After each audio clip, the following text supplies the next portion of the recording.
महाभारत में द्रौपदी की भूमिका का काफी वर्णन मिलता है।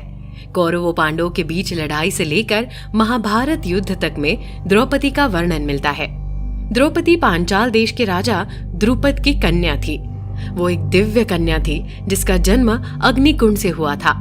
कहा जाता है कि जब पांडव और कौरवों ने अपनी शिक्षा पूरी की थी तो द्रोणाचार्य ने उनसे एक गुरु दक्षिणा मांगी। द्रोणाचार्य ने वर्षों पूर्व द्रुपद से हुए अपने अपमान का बदला लेने का काम कौरवों और पांडवों को सौंपा था। उन्होंने पांडवों कौरव से कहा कि पांचाल नरेश द्रुपद को बंदी बनाकर मेरे समक्ष ले आओ। कौरवों ने पहले द्रुपद पर हमला किया लेकिन वे हार गए। इसके बाद पांडवों ने द्रुपद पर हमला किया जिसमें उन्हें जीत मिली। वे उन्हें बंदी बनाकर द्रोणाचार्य के पास ले आए। द्रोणाचार्य ने उनसे उनका आधा राज्य ले लिया और उन्हें छोड़ दिया। द्रुपद ने इसी का अपमान लेने के लिए अद्भुत यज्ञ का आयोजन किया जिससे द्रौपदी का जन्म हुआ। द्रौपदी का विवाह 5 पांडवों से हुआ। युधिष्ठिर, अर्जुन, नकुल, सहदेव, भीम से उनका विवाह हुआ था। क्योंकि अर्जुन ने ही द्रौपदी को स्वयंवर में जीता था, इसलिए द्रौपदी 5 में से अर्जुन से सबसे ज्यादा प्रेम करती थी। द्रौपदी की खूबसूरती पर कौरव के बड़े भाई दुर्योधन की नजरें लगी रहती थी। एक बार दुर्योधन ने भरी सभा में द्रौपदी का चीर हरण किया था, जिसके बाद कौरवों और पांडवों के बीच महाभारत का युद्ध छिड़ गया।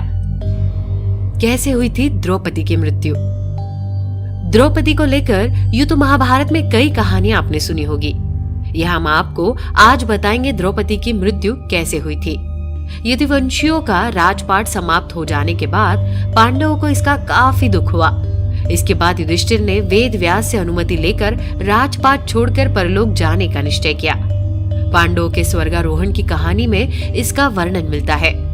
महाभारत के 8 पर्वों में से एक पर्व है महाप्रास्थनिक पर्व, जिसमें पांडवों की महान यात्रा अर्थात मोक्ष की यात्रा का उल्लेख है।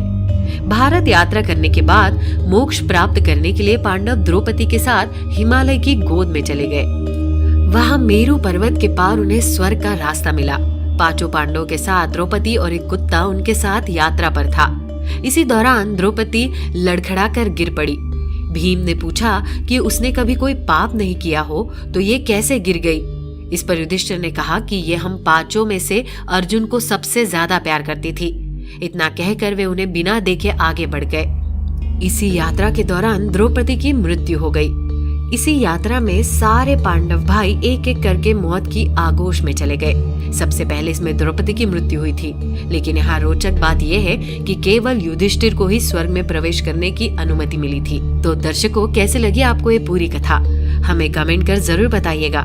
साथ ही यदि आपको ये वीडियो पसंद आई हो तो वीडियो को लाइक कर चैनल को सब्सक्राइब जरूर कर दे। वीडियो में अंत तक बने रहने के लिए आपका धन्यवाद।